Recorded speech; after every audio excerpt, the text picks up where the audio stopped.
Bonjour, dans cette nouvelle vidéo concernant la série de LaTeX en sciences physiques, je vous propose aujourd'hui, suite du dernière vidéo, comment faire un schéma en physique par le paquet TIGS. Le but de cette vidéo est d'être capable de dessiner quelques figures géométriques comme un cercle, un arc de cercle, une ellipse, un rectangle, et aussi de dessiner une figure géométrique fermée. Et je vous donne quelques options concernant le dessin des figures géométriques, par exemple l'épaisseur des traits, les couleurs, etc. Alors, commençons par notre première partie, c'est le dessin de quelques figures géométriques. Premièrement, comment dessiner un cercle? Donc, on sait bien qu'un cercle, c'est une figure géométrique qui est définie par un centre et un rayon. Et on veut, par exemple, dessiner un cercle de rayon R est égal à 1 cm et de centre O. Un couple 0, 0 dans le système d'axe cartésien. Alors, j'ouvre mon TextMaker, le fichier de la dernière vidéo. On a déjà dessiné un point et le nommer. On a déjà dessiné des segments des traits. Maintenant, on va dessiner un cercle. Alors, béguin centre, un centre. Donc, de centre au haut, j'écris ici cercle. Et j'ouvre parenthèse pour écrire le rayon. Le rayon, 1 cm. Donc, il est par défaut lorsque je n'écris rien ici. Donc, c'est 1 cm, point, virgule. Mais ici, je voudrais dessiner le rayon R. Ce rayon R, c'est un trait qui commence de 0, 0 jusqu'à un point qui appartient à la circonférence du cercle. Donc, qu'est-ce que je dois écrire ici? Donc, draw, dessiner un trait, comme le point de départ, c'est 0, 0. Alors, ici, le point d'arrivée, faites attention ici, dans un système d'axe cartésien, on ne peut pas préciser bien ce point-là, ou les coordonnées de ce point-là. Car vous connaissez bien que le rayon R, lorsqu'il appartient à un cercle, ce point-là, on peut l'exprimer en coordonnées polaires. Et c'est ça ce que je dois faire ici dans cet environnement de TIGS. Donc je l'ai défini par ces coordonnées polaires. Donc je prends l'angle 45 degrés, 2 points, on a déjà vu ça, et j'écris ici le rayon, et je ferme la parenthèse, et je mets ici point, virgule. Je lui affecte un nom petit r, donc j'écris ici node. Comme option, ici j'écris par exemple midway, qui ça veut dire midway, c'est-à-dire au milieu, midway, et j'écris ici above, en haut. Entre deux accolades, j'écris r, petit r, et je compile. Alors, vous voyez bien ici, notre cercle, voilà le cercle, centre O, et de rayon R. Alors, j'ai oublié ici d'écrire ici ce point-là, O. Je peux aussi l'ajouter si je veux. Bon, on peut le faire. Alors ici, devant 0, 0, j'écris node, node aussi. Ouais. Donc, j'écris ici below, en bas. J'écris O. Et je voudrais que le point, je dois faire apparaître le point O, le point. Donc, je mets ici node, ici bullet. Voilà. Je compile. Et voilà. Et voilà mon cercle de centre O et de rayon R. Alors, maintenant, dessiner un arc de cercle. Par exemple, on veut dessiner un quart d'un cercle. Alors, vous connaissez bien qu'un quart d'un cercle, l'angle entre le premier vecteur et le deuxième vecteur, c'est 90. Donc, pour tracer le quart de cercle, voilà le syntaxe qu'on va écrire. Donc, je commence ici par draw. Alors, premièrement, je dois limiter le quart de l'arc de cercle, ou bien l'arc de cercle, par deux segments. Draw, le premier segment, c'est par exemple, je prends 0, 0. Deuxième point, par exemple, 2, 0. Je fais un retour à la ligne, point virgule, draw. Deuxième segment, toujours 0, 0. Et maintenant, c'est 0, 2. C'est-à-dire x égale à 0, y égale à 2, point virgule. Et maintenant, je dessine mon arc. Alors l'arc, pour dessiner l'arc, la première chose qu'on doit faire, c'est désigner le point où va commencer notre arc. C'est c'est 2 0, virgule 0. J'écris ici arc et je détermine premier angle. Le premier angle, c'est 0 degré. 2 points. Deuxième angle, c'est 90 degrés. 2 points. Et je prends par exemple le rayon de 2 et je ferme et je mets ici un point virgule. Par exemple, je voudrais écrire, par exemple, nommer cet arc. Donc, j'écris ici node, position, je mets ici right. Attention ici, je dois écrire midway, c'est mieux, midway, pour qu'il écrit au milieu, toujours. Et j'écris ici, par exemple, θ. Et je compile. Et voilà mon arc. Voilà l'arc θ. Alors maintenant, j'essaie de vous montrer comment on peut tracer une ellipse en utilisant deux rayons. L'un pour la direction de OX et l'autre pour OY. Le syntaxe est le suivant. Bon, ouvrons notre TextMaker. Donc, section dessiner une ellipse, begin centre, begin text picture and text picture and centre. Alors, le syntaxe est le suivant. Donc, on va commencer par dessiner une ellipse. Le centre, c'est 0, 0. Ellipse. Et ici, le grand axe, 2 cm. J'écris ici end et 1 cm. Et je ferme. Point virgule. J'exécute. Et voilà. Alors, voilà une ellipse. C'est-à-dire de grand axe 2 cm. Petit axe, c'est 1 cm. 2 cm, 1 cm. Alors maintenant, comment on trace un rectangle, c'est-à-dire schéma d'un rectangle? Alors prenons un exemple. Je voudrais faire le schéma d'un rectangle A, B, C, D. Voilà. Dans un système d'axes cartésiens, A a des coordonnées 1, 1, B a des coordonnées 3, 1, 3, 2, et ici 1, 2. Alors le syntaxe pour dessiner un rectangle, donc c'est le même que cercle. Je remplace cercle par rectangle et j'ajoute 2 points. Quels sont ces 2 points-là? Le point A de coordonnées 1, 1 et le point C de coordonnées 3, 2. Si j'écris donc le syntaxe, hein, bon, j'écris ici draw, dessiner, premier point 1, 1, rectangle, et deuxième point 3, 2. Et point virgule. J'exécute. Et voilà mon rectangle. Voilà, A, B, C, D. Alors, maintenant, on va passer à la deuxième partie, la décoration et les styles, qui concernent quelques options de ces figures qu'on a déjà dessinées avec TIGS. Par exemple, pour modifier l'aspect d'un trait, on a besoin des options qui s'écrivent entre deux crochets. Parmi ces options, par exemple, on veut dessiner un trait pointillé au lieu d'être plein, coloré, avoir une épaisseur. Il y aura par exemple une pointe de flèche, etc. Tout cela n'est pas pour le simple plaisir de faire joli, mais pour communiquer des informations à propos d'une figure. Alors, commençons par l'épaisseur des traits. Bon, on a chaque opération draw, on peut spécifier l'épaisseur des traits avec des options suivantes, fin ou épais. En anglais, thin, very thin, ultra thin. Thick, very thick, ultra thick.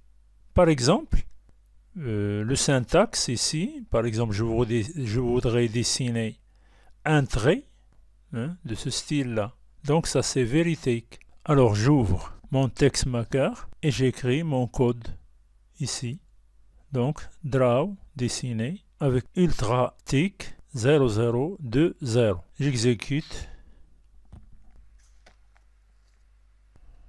Alors regardez bien ici, voilà mon trait. Il est plein d'épaisseur plus important par exemple que cette épaisseur là. Donc au lieu d'écrire ici ultra thick, j'écris ici par exemple very thin. very, very thin. Exécutons.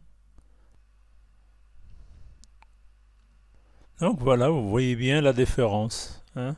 Vous voyez bien la différence. On peut aussi spécifier la largeur exacte du trait par une unité de longueur en utilisant entre deux crochets ligne width est égal à 3 points ou bien 5 points. Et ici j'ai un exemple, appliquer cet exemple là, voilà, qui me donne ça. Hein. Donc copier, j'ouvre mon text marker et j'écris cet exemple au-dessus ici. Voilà, je fais ici copier-coller et je mets ici 5 points. J'utilise linewidth. Ce linewidth va me donner la largeur avec l'unité. Ici, je détermine, je fixe la largeur du trait avec une unité, 5 points, ou le centimètre, ou le millimètre. Donc, je exécute. Voilà. Voilà. Alors, pour qu'un trait soit pointillé, on écrit dans l'option dotted, dotted ou loosely dotted ou densely dotted. Ce sont des options pour dotted. C'est un trait pointillé, donc il vous donne ici tous les styles du trait pointillé. Ça c'est très dense, ça c'est moyen. Hein. Donc par exemple, si j'applique ici, voilà, on fait une application tout de suite. Bon, j'ouvre mon text marker. Entre Begin Text Picture et un Text Picture, je mets ici Draw, dessiner. Et deux crochets, j'écris Dotted. J'ajoute une autre option ici. Linewidth. Linewidth est égal à 3 points par exemple. C'est 0, 0, 0, 0, 2, 0. Point virgule. J'exécute. Voilà. C'est-à-dire c'est mes points. Hein? C'est-à-dire mon trait pointillé.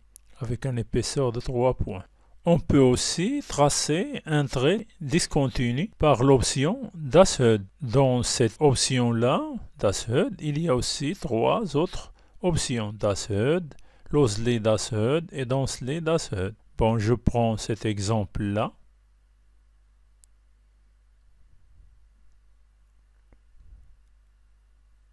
C'est Dashed.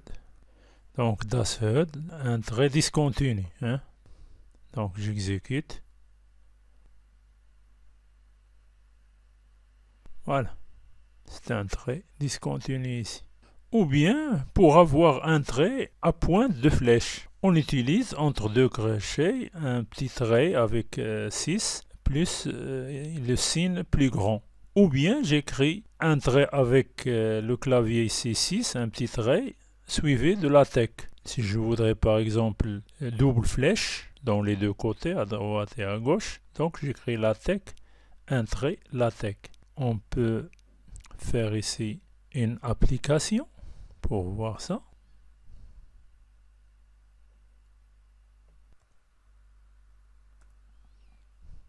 J'écris ici par exemple linewidth est égal à 2 points. J'exécute. Donc vous voyez bien ici une flèche pointée à droite. Si je voudrais cette flèche qui se pointe à gauche, j'écris latex, un petit trait. Dans les deux sens, latex, trait, latex.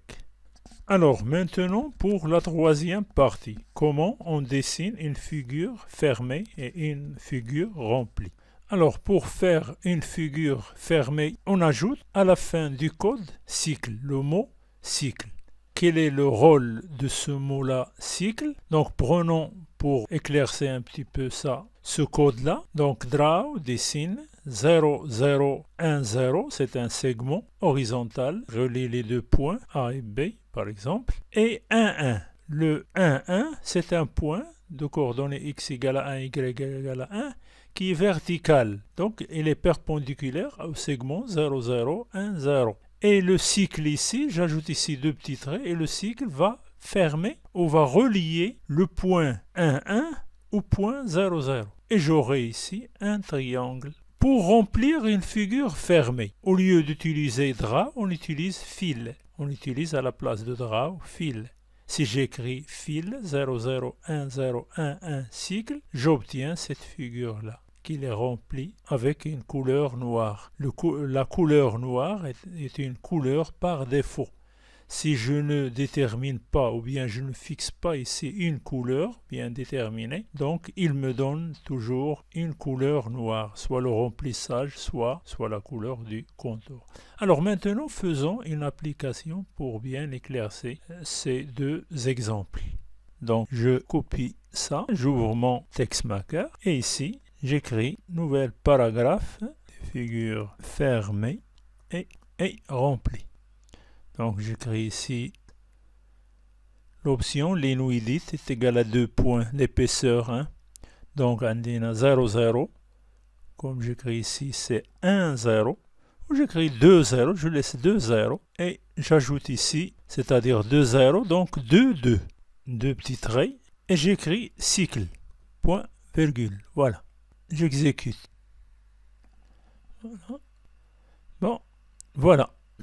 Alors, vous voyez bien ici un triangle. Donc, vous voyez bien l'épaisseur du trait ici, c'est 2 points. C'est 2 points. Maintenant, je voudrais que ce triangle-là soit rempli. Donc, lorsque je ne détermine pas la couleur, donc il sera rempli en noir. Donc, au lieu de écrire draw, j'écris fil, copier. J'ouvre mon TextMaker. Donc, ici, j'ajoute par exemple un autre code. C'est-à-dire un autre triangle, mais au lieu de 002022, je commence par 3 ou bien 4, par exemple 4 0, 6 0 et ici 6 1, cycle fil. Donc la couleur sera ici noire par défaut, car je n'ai pas ici fixé la couleur de remplissage. Et aussi la couleur du contour, car on peut fixer la couleur de remplissage et la couleur du contour. Bon, j'exécute. Voilà. Voilà mon triangle. Il est rempli en noir. Maintenant, je voudrais changer la couleur de remplissage et aussi la couleur du contour. On peut indiquer qu'un trait ou une région doit être d'une couleur donnée en indiquant seulement le nom de la couleur comme option. Par exemple, entre deux crochets, j'écris red. Ou avec le nom d'option, color est égal à red.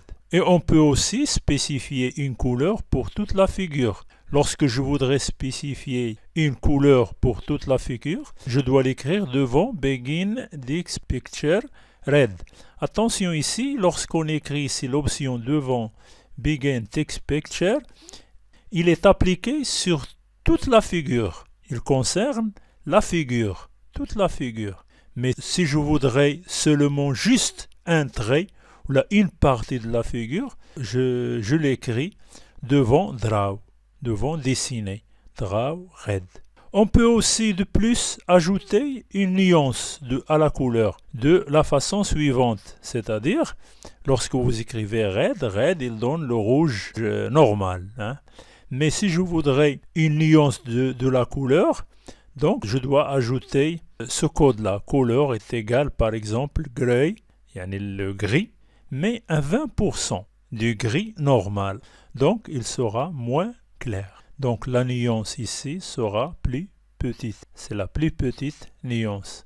Donc si j'écris par exemple 80, il sera plus foncé. 100%, il est normal. Donc on fait une application ici. Begin Text Picture. Pour la première, si j'écris ici draw couleur est égal à gray 80, c'est-à-dire un cycle, c'est un triangle. Ici non rempli.